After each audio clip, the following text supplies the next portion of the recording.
নমস্কার। প্রাণারামের মাধ্যমে সম্প্রচারিত ভারত কথার গ্রন্থি মোচনের ৬১৭তম পর্বে আপনাদের সবাইকে জানাই সাদর সম্ভাষণ। মহামতি অনন্তলালের পরম আশীর্বাদে আমরা শুনে চলেছি পূর্ণ ভারত কথা। আমরা ভারত কথার ভীষ্ম পর্বের শ্রীমদ্ ভগবদ গীতার আলোচনায় উপস্থিত। এই পর্বে আমরা দ্বিতীয় শতক অর্থাৎ ৭ থেকে ১২ এই অধ্যায়ের একটু পুনঃস্মরণ করে নিতে চাই। দ্বাদশ অধ্যায়ের যে শ্লোকটিতে আমরা শেষ করেছি আলোচনা, দ্বাদশ অধ্যায়ের যে শেষ শ্লোকটি গতকাল জানি আমরা আলোচনা করছিলাম, সেখানে শেষ শ্লোকটিকে আমাদের আরো একবার ফিরে দেখা প্রয়োজন। সেখানে খুব যে শ্লোকটিতে যা বলা হয়েছে, ইয়ে তু ধর্মামৃতমিদং যথোক্তং পর্যুপাসতে শ্রদ্ধানা মৎপরমা ভক্তস্তে অতীব মে প্রিয়া। ভক্তস্তে অতীব মে প্রিয়া, সেই সব ভক্ত আমার অতি প্রিয়। অতীব মানে অত্যন্ত। এবং এখানে বিশেষ করে এই শ্লোকটিতে ভক্ত কেমন হবেন, কোন ধরনের ভক্তের কথা শ্রীকৃষ্ণ বলছেন, এবং ভক্ত বলতে কাদেরকে বোঝায়, সত্যিকারা ভক্ত পদবিবেচ্য ভক্ত বলে বিবেচিত হতে পারেন, এই কথাই এই শ্লোকে খুব স্পষ্ট করে বলেছে। আমরা এই শ্লোকটিকে আবার আজকের আলোচনায় নিয়ে এসেছি এই কারণ এই খুব বিশেষ ক্ষেত্রে ছাড়া আমরা অনেক জায়গায় লক্ষ্য করি এই শ্লোকটির এই তাৎপর্যকে, এখানে ভক্তের যে তাৎপর্যকে, সেটাকে তেমন গুরুত্ব দিয়ে দেখানো হয় না বা বলা হয় না। এইখানে ভক্ত বলতে কাকে বোঝানো হচ্ছে, বা গীতাতে শ্রীকৃষ্ণ ভক্ত বলতে কাদেরকে বলছেন, কি ধরনের ভক্ত? ये तु धर्मामृतम इदं यथक्तं पर्युपासते, সেই সব ভক্তদের কথা বলছেন যারা একই সঙ্গে ধর্ম এবং অমৃত, ধর্মম অমৃতম, ধর্ম এবং অমৃতকে যথাযুক্ত ভাবে সাধন করেন। উপাসনা মানে পর্যুপাসতে, উপাসনা করেন। উপাসনা মানে হচ্ছে এখানে পর্যুপাসনা মানে পরিমাণে সমস্তাৎ, অর্থাৎ সর্বক্ষণ সদাযুক্ত, অর্থাৎ যা কিছু একজন করেন তার সকল কর্ম, সকল মর্ম, তার কর্ম এবং ভাবনা সবকিছুই তার সাথে যুক্ত। এবং কিভাবে যুক্ত, কি ধরনের যুক্ত না, ধর্ম এবং অমৃততে। প্রথমেই এখানে আমাদের এই পর্যুপাসতে এই শব্দটির অর্থ বুঝতে হবে, এবং পর্যুপাসতের সাথে আরেকটি শব্দ এখানে রয়েছে, শ্রদ্ধানা। গভীর শ্রদ্ধা এবং প্রত্যয়ের সাথে, গভীর শ্রদ্ধা আসে এক প্রত্যয়ের থেকে। সেখানে যদি আমার এই বিশ্বাস না থাকে, পরিপূর্ণ নিঃসংশয় বিশ্বাস, পরিপূর্ণ বিশ্বাস, এই বিশ্বাসের মধ্যে কোথাও কোনো খাদ নেই, টাল নেই, এই বিশ্বাস আসে কোথার থেকে? এই বিশ্বাস আসে পরীক্ষার মাধ্যমে, অর্থাৎ যাকে আমি শ্রদ্ধা করছি, এই শ্রদ্ধা আসে বিশ্বাসের থেকে, এবং এই বিশ্বাস আসে পরীক্ষার থেকে। যেই পরীক্ষার কথা আমাদের ধর্মে বলা হয়েছে, আমাদের ধর্ম হচ্ছে একটা বিজ্ঞান, যাকে আমরা টেস্ট করে নিতে পারি, পরীক্ষা করে নিতে পারি, যাচাই করে নিতে পারি। তখনই এই যাচাই করে পরীক্ষিত সত্যের মাধ্যমেই আমার প্রত্যয় জন্মায়। এই প্রত্যয়ের থেকে আসে গভীর শ্রদ্ধা, এবং এই গভীর শ্রদ্ধাই আমার উপাসনা কেবলমাত্র নয়, সেটা পর্যুপাসনা, মানে সমস্ত উপাসনা। অর্থাৎ আমার একজন মানুষ সে যা করে, জেগে থাকা, ঘুমানো, কাজকর্ম, বিশ্রাম, সমস্ত কিছুর মধ্যেই শ্রদ্ধার সাথে সে যুক্ত থাকে। কিভাবে যুক্ত থাকে? ধর্মম এবং অমৃতম, এই দুটি হচ্ছে শ্রীকৃষ্ণের চরম অভিপ্রেত তার ভক্তের কাছ থেকে। যে কোনো ঈশ্বর, যে কোনো পরম, সেই পরম তার ভক্তের কাছ থেকে সব সময় এই দুটি আশা করে, ধর্মম এবং অমৃতম। এই শব্দ দুটির মধ্যে যে একটা গভীর মূল্যবোধ রয়েছে,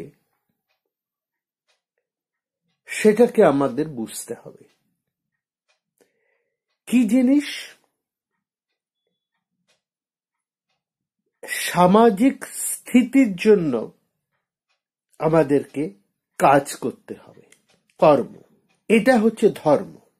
আমার যে যে শিক্ষার মাধ্যমে, যে কর্মের মাধ্যমে, যে আচরণের মাধ্যমে সমাজের স্থায়িত্ব, সমস্ত জীবের সুখ ও কল্যাণ সুনিশ্চিত হয়, সেইটি হচ্ছে ধর্ম। এটি হলো একটা দিক। আর দ্বিতীয়টি হলো অমৃতম। কেবলমাত্র সেই হিতকারী কর্মই নয়, সামাজিক স্থিতি তথা সর্বজনের সুখ এবং কল্যাণ সুনিশ্চিত এর হিতকারী কর্মই কেবলমাত্র নেই, এটি একটি দিক। আরেকটি দিক আছে অমৃতম, যা প্রতিটি মানুষ তার অন্তরের অন্তঃস্থিত সেই পরম সত্যকে, আত্মাকে উপলব্ধি করে, যার মাধ্যমে যখন একজন মানুষ তার নিজের স্বরূপকে উপলব্ধি করে, তখনই সে অমৃত লাভ করে। তাহলে এই দুটি জিনিস একই সঙ্গে করতে হবে। একসাথে হচ্ছে ধর্মম। ধর্মম হচ্ছে সেই কর্ম, সেই শিক্ষা, যার মাধ্যমে একটি সমাজের স্থিতি লাভ করে, সমাজের স্থিতি আসে, সেই সমাজের প্রত্যেকের সুখ এবং কল্যাণ সুনিশ্চিত হবার মাধ্যমে। অর্থাৎ প্রত্যেক মানুষ এমন কাজ করবেন, এমন কর্ম ভাবনার সাথে নিজেকে সংযুক্ত রাখবেন, যে কর্ম প্রত্যেক প্রাণীর সুখ এবং কল্যাণকে সুনিশ্চিত করে। এই কর্মের সাথে সে যুক্ত থাকবে, এটি তার বহির তপস্যা।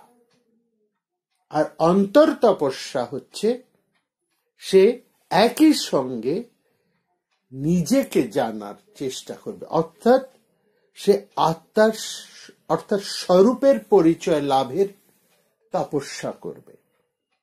এটি হচ্ছে অমৃতের সাধনা। এই কথাটি কিন্তু অনেকবার বলেছেন, নবম অধ্যায়েও বলেছেন, কিন্তু এইখানে এসে দ্বাদশ অধ্যায়ে তিনি এসে খুব পরিষ্কার করে বললেন, যে ভক্ত এই দুভাবে কাজ করে চলেন, নিত্যযুক্ত হয়ে বহিরঙ্গে সে সকলের কল্যাণের সাথে, কল্যাণ কর্মের সাথে যুক্ত এবং অন্তরে সে স্বরূপ উপলব্ধির তপস্যায় নিমগ্ন। সেই ধর্ম এবং অমৃতকে লাভ করার পথে এগিয়ে চলে সেই ভক্তই আমার প্রিয়। এইটি হচ্ছে মূল জিনিস এবং এটি মহাভারতেরও বাণী। মহাভারত এই বিভিন্ন চরিত্রগুলোকে দেখবেন, সে প্রত্যেকটা চরিত্রে একটা সুন্দর দিক নির্দেশ করা আছে। প্রত্যেকটা চরিত্র, এক একটা চরিত্র এক একটা উদাহরণ, গীতার উদাহরণ। গীতাতে সব রকমের মানুষকে ধরা হয়েছে, ভালো মন্দ, খল, লোভী, সমস্ত রকম মানুষের কথাই এখানে বলা আছে। সংসারী, বিরাগী, জ্যোতি, আবার আসক্ত, সব রকম। এবং মহাভারতের বিভিন্ন চরিত্রগুলো সেইভাবে। এখানে আমরা দেখছি শ্রীকৃষ্ণ সেই একই কথা বলছে, এই চরিত্রগুলোর মধ্যে দিকে দিক নির্দেশ করছে। এক একটি চরিত্র আছে সমস্ত বিপদের মধ্যেও সে কিন্তু এই মূল সত্য থেকে সরে আসছে না। তারা নিজেদেরকে এক কল্যাণ ভাবনায় নিয়োজিত রেখেছেন, সেই সঙ্গে সঙ্গে আত্ম অনুসন্ধানের পথেও তারা ব্রতী। এরাই হচ্ছেন প্রিয়। এবং সেখানে আমরা দেখছি শ্রীকৃষ্ণ সেই প্রিয় মানুষদের সাথেই তিনি সহবাস করছেন, তাদের সাথেই তিনি রয়েছেন। তিনি নিষ্ক্রিয় রূপে তাদের সাথে থেকেও তিনি কিন্তু ভীষণ সক্রিয় রূপে তাদের সাথে রয়েছেন।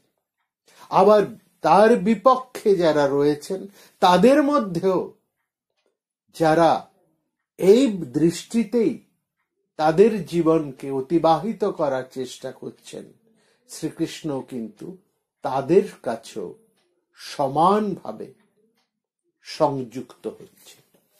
এই দিকে যেমন পাণ্ডবেরা আছে, অন্যদিকে সেরকম ভীষ্মও রয়েছে। এই কথাগুলো আমরা আসবো ভবিষ্যতে, কিন্তু এইখানে আমাদের যেটা বলছেন শ্রীকৃষ্ণ এই কথা বলছেন যে ভক্ত সেই হবে যে একই সঙ্গে অমৃতের সাধনা, ধর্মের সাধনা এবং তার সাথে অমৃতের সাধনাও সে করবে।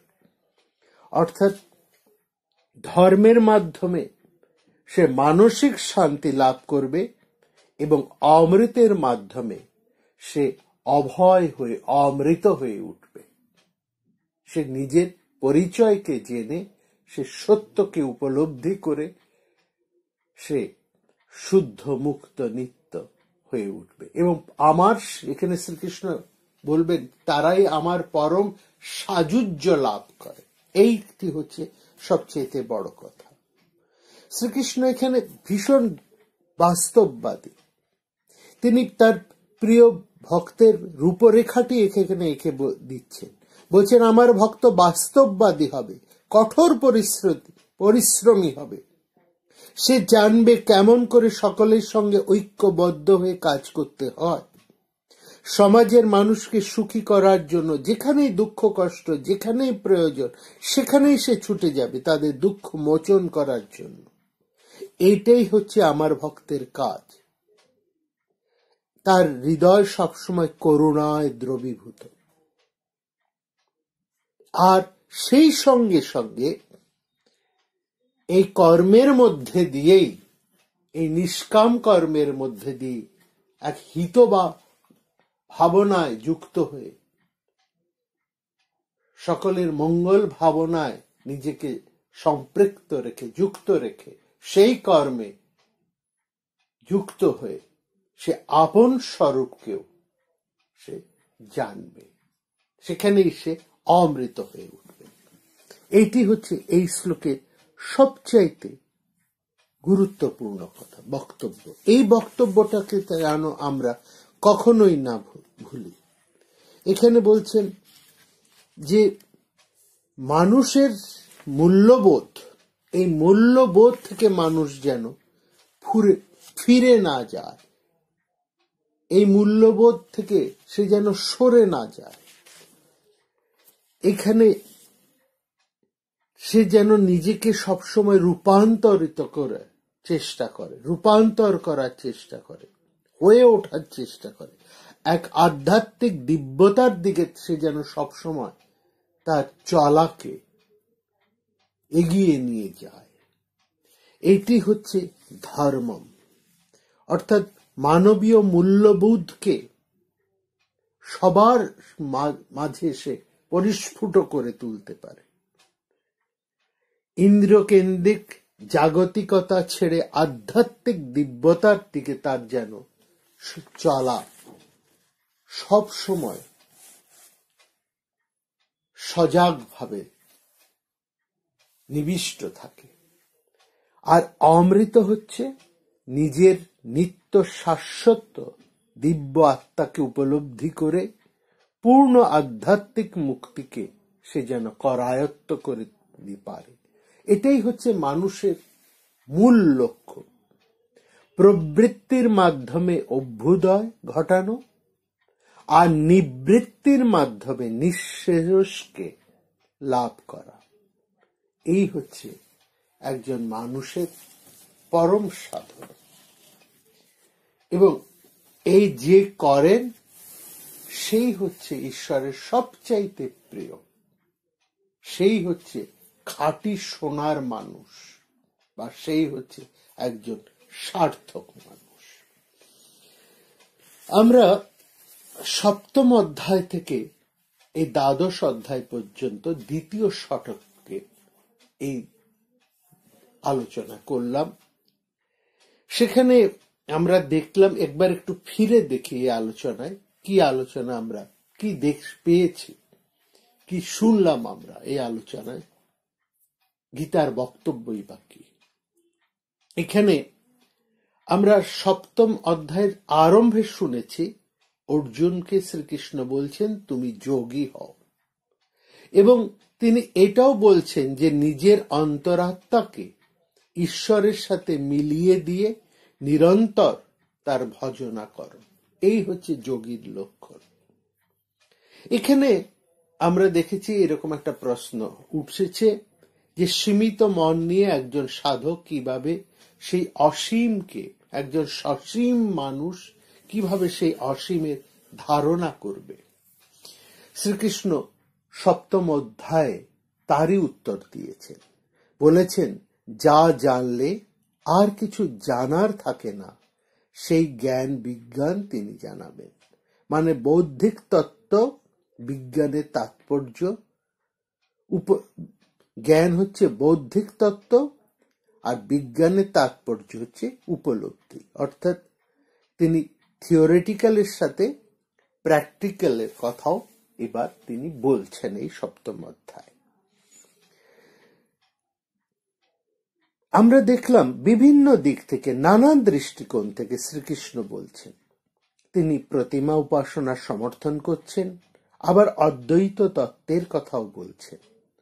এক জায়গায় বলছেন নিজেই নিজেকে উদ্ধার করো, আবার তিনি অন্য জায়গায় বলছেন সব কিছু ছেড়ে তাকে শরণাগত করো, তাতে শরণাগত হতে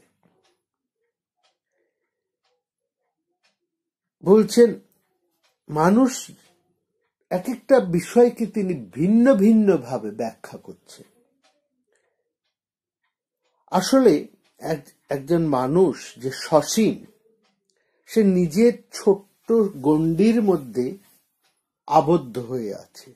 শ্রীকৃষ্ণ তাকে অসীমে টেনে নিয়ে যাচ্ছেন, তার সমস্ত কিছু মুক্ত করে, সব কিছু খুলে দিয়ে।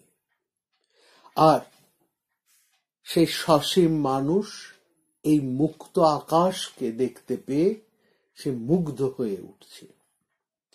এই সপ্তম অধ্যায়ে আমরা শুনেছি শ্রীকৃষ্ণ বলছেন তিনি হচ্ছেন সব কিছুর পরম কারণ, অর্থাৎ তিনি হচ্ছেন এই সৃষ্টির উৎস।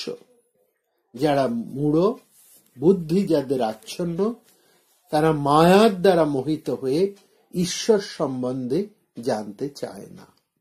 তারা দৈনন্দিন জীবনের অভিজ্ঞতার চৌহদ্দির মধ্যেই তারা ঘোরাফেরা করেন। এর বাইরে আর কিছু আছে কিনা, গভীরতর পরম সত্য আর কিছু আছে কিনা, সে ব্যাপারে তাদের কোনো উৎসাহই নেই। গীতায় এক গুরুত্বপূর্ণ প্রশ্ন এখানে তোলা হয়েছে। বলছে, সেখানে প্রশ্নটা আমরা লক্ষ্য করেছি যে বিভিন্ন দেবতার পুজো করে মানুষ, এর সাথে ঈশ্বর উপাসনা কি পার্থক্য? বিভিন্ন দেবতার পূজা কি ঈশ্বরের পূজা? আর সেই সঙ্গে এই প্রশ্নও করা হয়েছে, মানুষ যে মায়ার দ্বারা আচ্ছন্ন হয়ে থাকে, সেই মায়ার উৎস কি? কিভাবে এই মায়া মানুষকে বন্ধনে ফেলে? মোটামুটি ভাবে এই চারটি বিষয় এখানে তোলা হয়েছে। যা জানলে আর কিছু জানার থাকে না, একথা কেন বলেছেন শ্রীকৃষ্ণ? আগের অধ্যায়গুলোতে প্রথম শতকে তিনি জোর দিয়েছেন আত্মজ্ঞানের উপর, আর এখানে মানুষের দৃষ্টিকোণ থেকে বিচার করা হয়েছে। লক্ষ্য করুন, আমরা জ্ঞানের নামে, জানার নামে কি করি? আমরা অনেক বই পড়ি, চারিদিকে তাকিয়ে পরিবেশ প্রকৃতিকে বিশ্লেষণ করে অভিজ্ঞতা সঞ্চয় করি। এগুলো আমাদেরকে সঠিক জানায় না, কারণ এগুলো আমরা অন্যের জানার থেকে নিজেরা জানছি, সরাসরি জানছি না। আর এটাও যে প্রশ্ন, আমরা যা শিখছি সে তার কতটা আমাদের এই জীবনের দরকার? আমাদের অধিকাংশ জ্ঞানী কি জীবনে অপ্রাসঙ্গিক? এই জ্ঞানের লক্ষ্যই বা কি? এই জ্ঞান আহরণের জন্য বা এই কাজের জন্য কি আমরা আসল বা পরম থেকে সরে যাচ্ছি, মূল লক্ষ্য থেকে সরে যাচ্ছি? জীবনে দুঃখের মোকাবিলা কিভাবে করব, এইটার চেষ্টা কি আমরা কখনো করি? এটা জানার কোন প্রচেষ্টা কি আমাদের মধ্যে আছে? কিভাবে, কোন পরিস্থিতিতে আমরা বিপন্ন হয়েও হব না, বিপন্নতার পরিস্থিতিতে কিভাবে আমরা নিজেদের উৎসাহকে বজায় রাখব, এগুলো তো আমাদের জীবনের সবচেয়ে গুরুত্বপূর্ণ প্রয়োজন। এইখানে গীতা আমাদেরকে সচেতন করে দিচ্ছে। অর্থাৎ এইখানে আমাদের প্রশ্ন করছেন, এই যে বাইরের অসংখ্য আমি কখনো এই ভূমিকায়, কখনো অন্য ভূমিকায়, নানা ভূমিকার মধ্যে আমি রয়েছি, এর মধ্যে কোনটি আসলে আমি? এই আসল আমিকেই পরিচয় করাচ্ছে গীতা। বাইরে যা জানছি তা তো বাইরের জানা, আর এই বাইরের জানাকেই কি আমরা সত্য বলে তুলে ধরেছি? আসলে তা তো সত্য নয়, এবং সত্য নয় বলেই আমাদের জীবন এতটা দ্বন্দ্বময়। এখানে এত সংঘর্ষ আমাদের চিন্তার ক্ষেত্রে, আচরণের ক্ষেত্রে। অথচ আমরা তো সবাই নীতিপূর্ণ, ন্যায়পরায়ণ, সদালাপী, সংবেদনশীল মানুষ, কিন্তু আমাদের ব্যবহারের মধ্যে ইচ্ছা, অনিচ্ছা, পছন্দ, অপছন্দ, রাগ, দ্বেষ, এর এত প্রকাশ কেন? কোথায় আমাদের দুর্বলতা? সেই জন্যই গীতা বারবার আমাদেরকে বলছেন মূলের সাথে যুক্ত হওয়ার, কেন্দ্রের সাথে যুক্ত হওয়ার, উৎসকে বোঝার। এই সত্তায় কি, এই যে মূল, যে উৎস, এটা কি শ্রীকৃষ্ণ বলছেন ঈশ্বর সত্তা বা পরম কারণ। বাইরের জগৎকে অস্বীকার করছেন না শ্রীকৃষ্ণ, এটাও লক্ষ্য করা। তিনি বলছেন ভূমি, জল, আগুন, বায়ু, আকাশ এবং মন, বুদ্ধি, অহংকারের কথা। এর তাৎপর্য কি? না, বিশ্ব ব্রহ্মাণ্ড তো এই সমস্ত কিছু নিয়েই সৃষ্টি হয়েছে। সব জড় পদার্থ এই পঞ্চভূত থেকেই তৈরি। চেতন পদার্থ বা জীবে এর অতিরিক্ত আরেকটি বিষয় থাকে, সেটা হচ্ছে মন। একটা শিশু যত বড় হতে থাকে, মন থেকেই, সেই শিশুর মন থেকেই প্রকাশিত হয় বুদ্ধি এবং অহংকার। শ্রীকৃষ্ণ বলছেন অপরা প্রকৃতি হলো এই আটটির সমন্বয়, আর এর বাইরে রয়েছে পরা প্রকৃতি। মানুষ যতই চিন্তা করুক তার বুদ্ধি দিয়ে, উৎস যে সত্য, এই উৎসে যে ঈশ্বর বা সেই যে পরম রয়েছেন, তিনি অধারা থেকে যান। যদিও জগতের সর্বত্র তিনি রয়েছেন অদৃশ্য সুতোর মতন। তাহলে মানুষ এই যে দেব দেবীর পুজো করে, এর অর্থ কি? মানুষ নিজের মনের রঙে রাঙিয়ে যখন ঈশ্বরকে কল্পনা করে, তখনই তা দেবতা। বিশেষ উদ্দেশ্য নিয়ে বিশেষ শক্তিযুক্ত হিসেবে বা বিশেষ শক্তির প্রতীক হিসেবে সে ঈশ্বরের উপাসনা করে। এটা তার অংশ দর্শন। এই উপাসনা মানুষকে তার চাহিদা মেটায়, সাময়িক ভোগ সুখ এনে দেয়, কিন্তু তাকে সত্য দর্শন করায় না, প্রকৃত মুক্তি তার ঘটায় না, প্রকৃত আনন্দ সে পায় না, মুক্তি লাভ করে না। কিন্তু শ্রীকৃষ্ণ লক্ষ্য করবেন, তিনি এগুলোকে বারণ করছেন না, কারণ জানে যে মানুষ একদিন এই সবের মধ্যে থেকে উঠে আসবে। ভুল থেকে সত্যের দিকে নয়, নিম্নতর সত্য থেকে উচ্চতর সত্যের দিকে মানুষের চিরকালীন অভিযান। সুতরাং এই যে দেবতারা, এই যে প্রতীক, এই প্রতীকের উপাসনা করতে করতেই মানুষ একদিন এই প্রতীকের পেছনে যে সত্য রয়েছে তাকে অবলোকন করবেন। মানুষ প্রতীক চায় কারণ মন কখনো নিরাকারকে কল্পনা করতে পারে না। সূক্ষ্ম রূপে আকার এসেই যায়, আকাশের মতো, সাগরের মতো, বাতাসের মতো। লক্ষ্য করুন, বৌদ্ধ ধর্মে স্বয়ং বুদ্ধ তিনি কোনো দেবতার চিন্তা করেননি, আকার তিনি রাখেননি। অথচ বৌদ্ধরা কি করলেন? তারা বুদ্ধকেই দেবতা বানিয়ে ফেললেন। ঠিক আমরা খ্রিস্টান ধর্মে দেখি, সেখানে চার্চে সেই ক্রুশ, সেই ক্রুশবিদ্ধ যিশু কিংবা মাতা মেরি। আবার মুসলিম ধর্মের মধ্যে আমরা দেখছি কাবা মসজিদে একটি পাথর, শেষ প্রত্যেকে গিয়ে সেই পাথরকে চুম্বন করছে। অর্থাৎ প্রতীক ছাড়া সাধারণ মানুষ সেই বিরাটকে কল্পনা করতে পারে না। এক এক ধর্মে এক এক রকমের প্রতীক। শ্রীকৃষ্ণ কিন্তু এই প্রতীককে মিথ্যা বলেননি। তার কথা হচ্ছে, যতক্ষণ সূর্যের দর্শন না পাও, তোমার নিজের ছোট প্রদীপটি জ্বালিয়েই এগিয়ে চলো।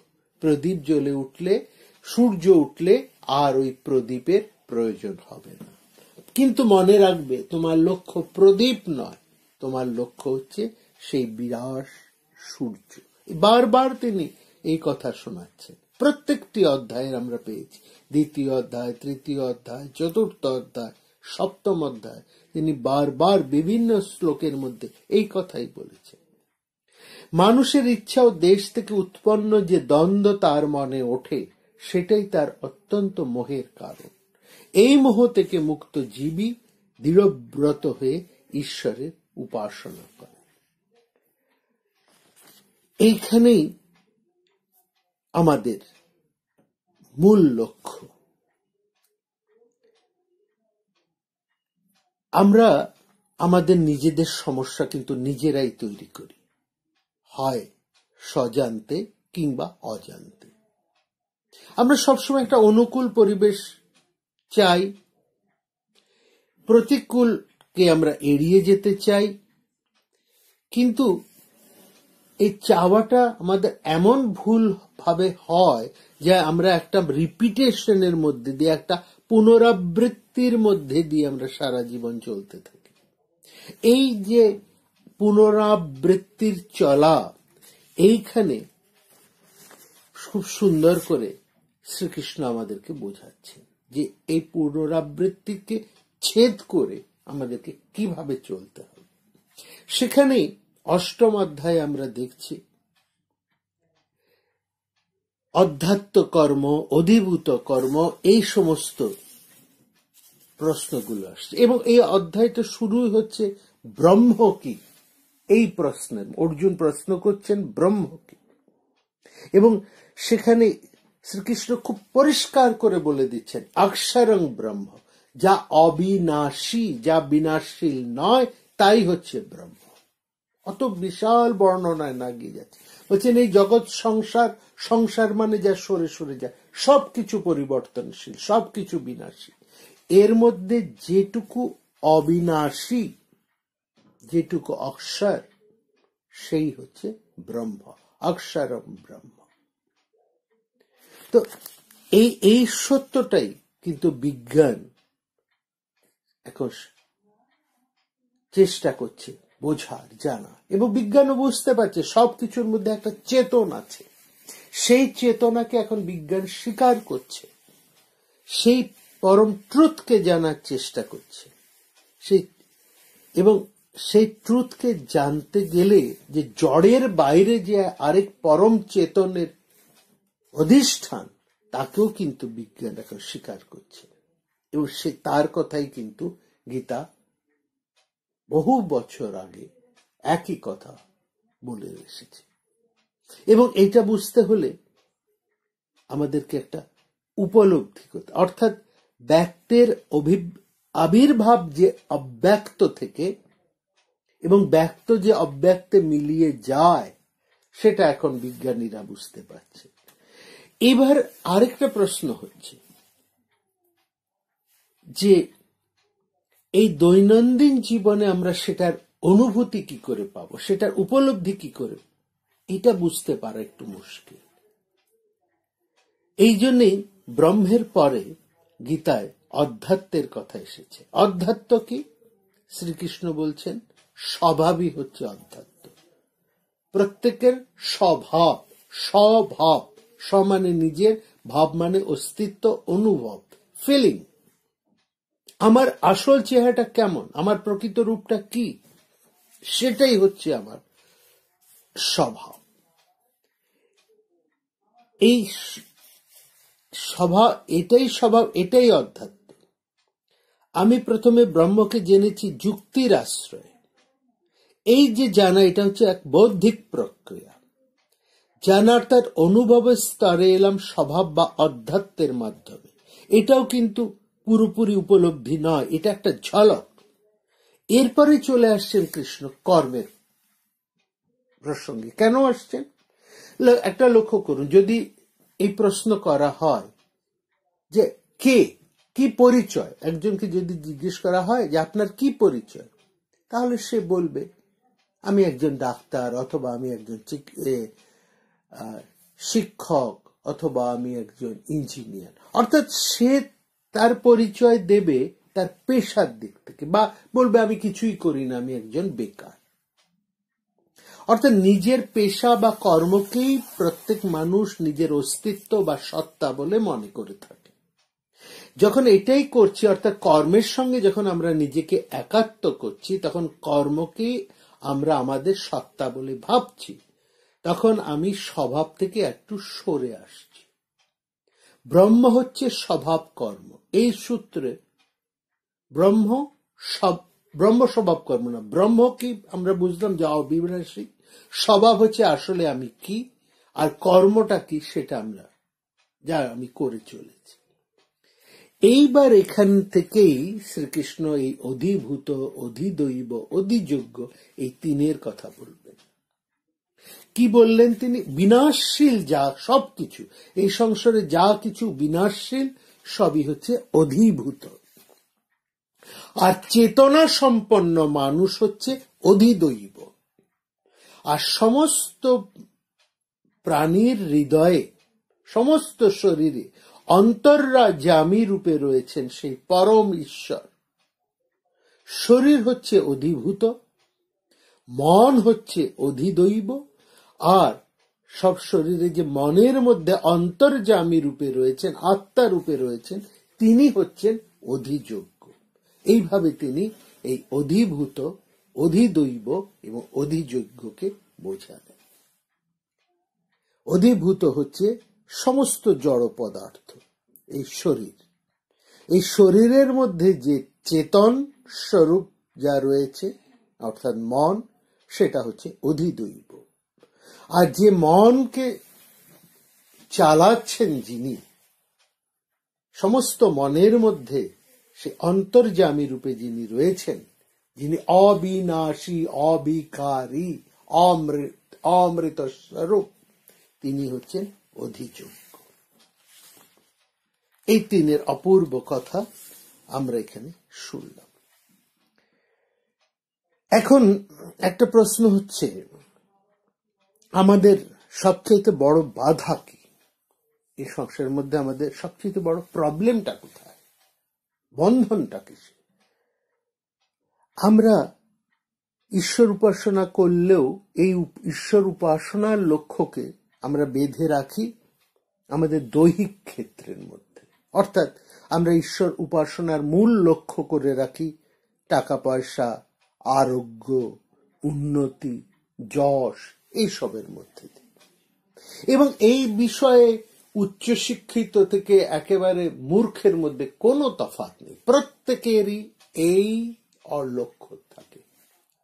মানুষ যখন এই কামনা বাসনার রহস্য বুঝতে চেষ্টা করে, এগুলোর ক্রিয়া প্রতিক্রিয়াকে দেখে, তখন চেতনার প্রভাব বাড়তে থাকে, তখন সে এগিয়ে যায় কর্মযোগের পথে। নিজের মনকে যতই সে বুঝতে থাকে, স্বভাব বা অধ্যাত্ম তার বড় হয়ে ওঠে। অকর্তা হিসাবে সে তখন কাজ করে, অর্থাৎ কাজ করলেও চেতনায় সে কর্মসন্ন্যাসী। তার সাধনায় ধ্যান এক বিরাট ভূমিকায় অবতীর্ণ হয়। এই স্তর থেকে সে এক উচ্চতম স্তরে সে ধীরে ধীরে উঠতে থাকে। অর্থাৎ সে প্রথমে যে অধিভূতে স্তরে পড়েছিল, সে অধিভূত থেকে সে অধিযজ্ঞের দিকে তার যাত্রা শুরু হয়।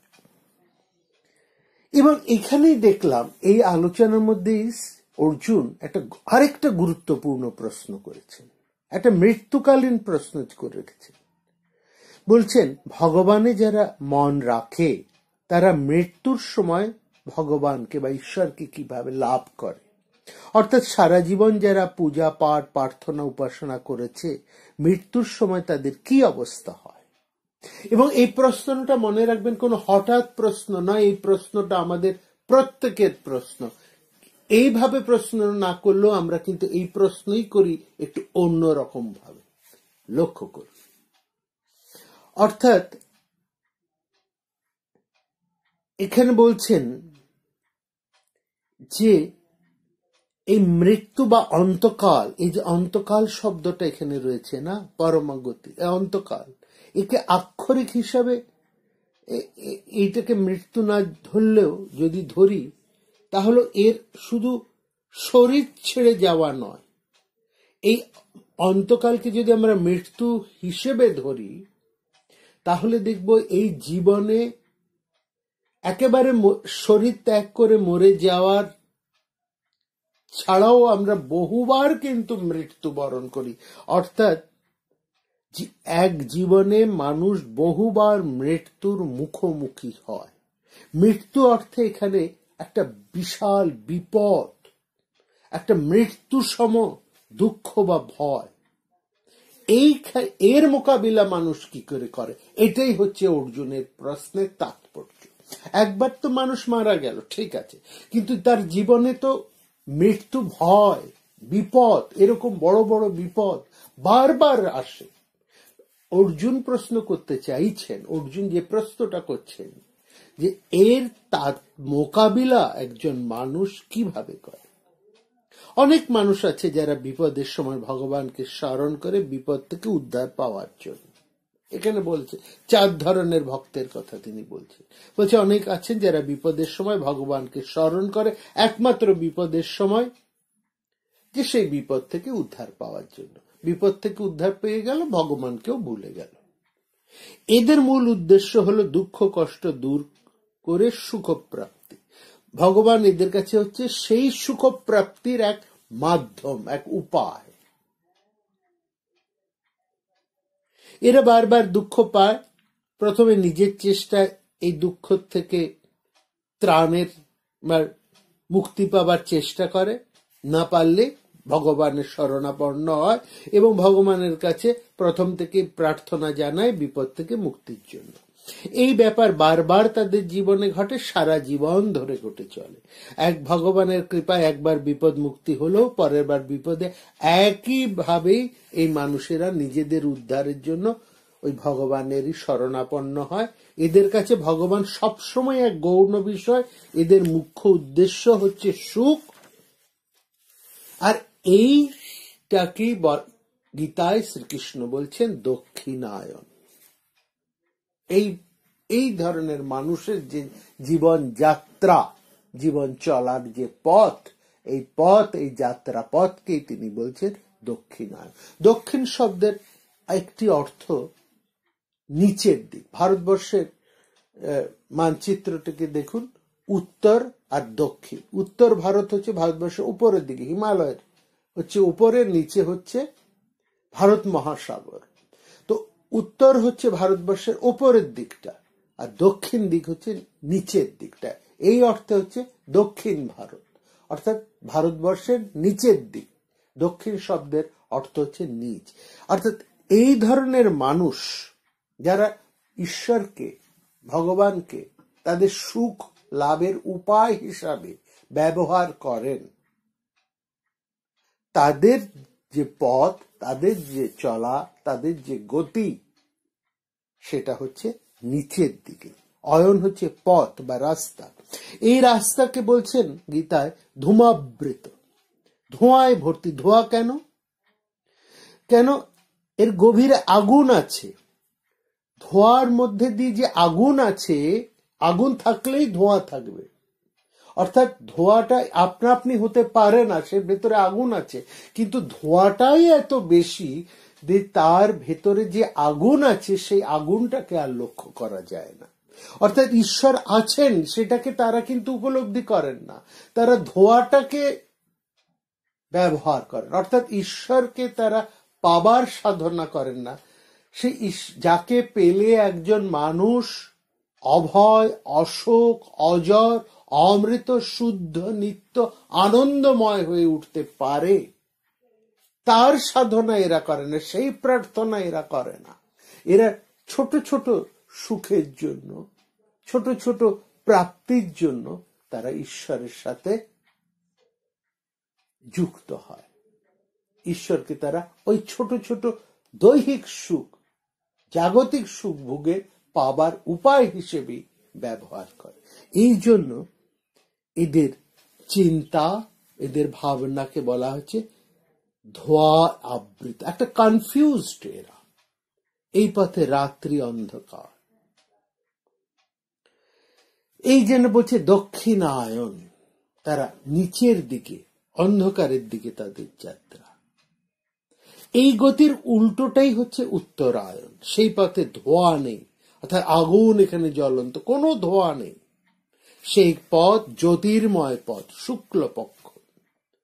এই পথে কিভাবে এই পথে যায় মানুষ? সুখ দুঃখ সবার জীবনেই আসে।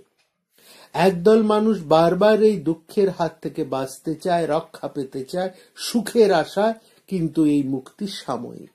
তাই বারবার পুনরাবর্তন ঘটে, একই ব্যাপার বারবার ঘটে চলে, একই আবর্তন চলে। এটা লক্ষ্য করে আরেক দল মানুষ প্রশ্ন করে এবং জানতে চায় এই সুখ দুঃখের তাৎপর্য কি। এদের মধ্যে জেগে ওঠে জীবন জিজ্ঞাসা। এরা দুঃখকে না এড়িয়ে দুঃখের গভীরে যায়, আর তখনই তাদের কাছে সেই পরম সত্য প্রকাশিত হয়। সেই জন্য এদের জীবনে দুঃখ সুখ বারবার ঘটে না, এর পুনরাবর্তন তারা ঘটে না। এইটি হচ্ছে আসল কথা। আজকের সমাজের দিকে তাকিয়ে, বর্তমান পরিস্থিতির দিকে তাকিয়ে আমাদের এটা বুঝতে হবে যে এই আমরা একটা অনিশ্চয়তার মধ্যে দিয়ে চলেছি। স্থিরতা কোথাও বাইরে নেই। আজকের যুগে নিরাপত্তা হলো এক মানসিক অবস্থা যাকে গড়ে তুলতে হবে, এবং এই লড়াইটা হচ্ছে নিজের সঙ্গে। জগতের দায়িত্ব নেওয়ার জন্য প্রস্তুত হওয়ার মধ্যেই নতুন যুগের এই আহ্বান। দৈনন্দিন ইচ্ছা অনিচ্ছা সুখ দুঃখের বাইরে গিয়ে একটা উদ্দেশ্য বেছে নিতে হবে আমাদের। এবং প্রকৃত শিক্ষার্থী হতে হলে নিজেকে প্রথমে অজ্ঞানী এবং অযোগ্য করে তুলতে হবে, তারপরে তার ভেতরে জীবনের তাৎপর্যকে একটু একটু করে বুঝতে হবে। কিভাবে সেটা করতে হবে না, আরামপ্রদ স্বার্থপর জীবনযাত্রা ছেড়ে আমাদেরকে বেরিয়ে আসতে হবে, এমন ভাবে মানুষের সাথে যুক্ত করতে হবে যাতে আমরা আত্মকেন্দ্রিকতা থেকে বেরিয়ে আসতে পারি। এবং এখান থেকে বেরিয়ে আসতে পারলেই জীবনের এক নতুন তাৎপর্য আমরা খুঁজে পাব, জীবনের অর্থ বুঝতে পারব, যে শাশ্বত নীতি জড়িয়ে আছে সবকিছুর মধ্যে, সেই চিরন্তনের সঙ্গে নিজের সাময়িক অস্তিত্বকে মিলিয়ে নিতে হবে। আর ঠিক এখানেই একজন গুরুর সাথে একজন শিক্ষকের পার্থক্য আছে। শিক্ষক হচ্ছেন সেই দক্ষিণায়ন পিতৃযানের পথ, আর গুরু হচ্ছেন উত্তরায়ণ বা দেবযানের পথের প্রদর্শক। শিক্ষক যা শেখান তিনি শেখান জীবিকা অর্জনের উদ্দেশ্য। শিক্ষক একজন তার ছাত্রকে জীবিকার সন্ধান দেন, আর গুরু দেন জীবনের সন্ধান। শিক্ষকের কাছে ছাত্র শেখে লার্নিং, আর গুরু তার সব মুছিয়ে তাকে শেখান ডি লার্নিং। ছাত্র শিক্ষকের কাছ থেকে পায় তথ্য এবং তত্ত্ব, এই বিদ্যা দিয়ে সে নতুন বুঝতে চায়, ব্যাখ্যা করতে চায়, আর গুরু তার মনকে সংবেদনশীল করে তোলে। তথ্য যে শেষ কথা বলে সেটা মেনে নেয় না, নতুন বস্তুকে সে বুঝতে চায় খোলা মন দিয়ে। শিক্ষক ছাত্রের বুদ্ধির উপরে জোর দেয়, বিশ্লেষণ করার শক্তি, তর্ক করার ক্ষমতা, গণিতের দক্ষতা, তত্ত্বের সংগ্রহ, তত্ত্বের উদ্ভাবন, এইসবের বিকাশ ঘটান। আর এখানেই তার শেষ। কিন্তু গুরু তাকে এগিয়ে নিয়ে চলেন বোধির দিকে। বোধি বা বুদ্ধির কাজ হল বক্তব্যকে যুক্তিসম্মত ভাবে ব্যাখ্যা করা, আর এটা নির্ভর করে মানুষের জ্ঞানের উপরে। জ্ঞান যেহেতু সীমিত, তাহলে মানুষের যুক্তিও সীমিত। সে ধর্ম তাই এই বুদ্ধিকে অতিক্রম করে বোধির আশ্রয় নেয়। বোধির কিছুটা ঝলক আমরা দেখতে পাই শিল্পীদের মধ্যে, সাহিত্যিকের মধ্যে। অর্থাৎ আত্মিক নৈকট্য, শিল্পের সঙ্গে আত্মিক নৈকট্য, কবিতার সাথে সেই আত্মিক নৈকট্য একজন শিল্পী, একজন সাহিত্যিক প্রকাশ করেন তার শিল্পের মধ্যে দিয়ে, তার সাহিত্যের মধ্যে দিয়ে। যদি আমরা শিল্পের মধ্যে কোন আত্মিক সম্পর্ককে খুঁজে না পাই, আমরা কেবল যদি একটা কবিতা বা উপন্যাসের মধ্যে, রচনার মধ্যে খালি যুক্তিকে খুঁজে যাই, তাহলে সেই শিল্পের সত্যকে আমরা কিভাবে লাভ করব? হৃদয়ের স্পর্শ, বোধির ঔজ্জ্বল্য সেখানে আছে কিনা, এটা হচ্ছে বড় কথা। যুক্তি বা তর্ককে ধর্ম অস্বীকার করে না। লক্ষ্য করুন, নাগার্জুন, শঙ্করাচার্য, মধুসূদন সরস্বতী, শ্রীহর্ষ, এই যে বড় বড় ধর্মবেত্তা, এরা তো পরম তার্কিক, এরা তো যুক্তি তর্ককে অন্যতম প্রধান স্থান দিয়েছেন। ধর্ম সেজন্য যুক্তিকে অস্বীকার করতে বলে না, যুক্তিকে এড়িয়ে যেতে বলে না, বলে যুক্তিকে অতিক্রম করতে, ট্রান্সেন্ডেন্ট, এই ট্রান্সেন্ড করতে, অতিক্রম করতে, বুদ্ধিকে স্বীকার করে নিয়ে বোধি সম্পর্কে সচেতন করছেন শ্রীকৃষ্ণ। এবং কিভাবে তিনি করছেন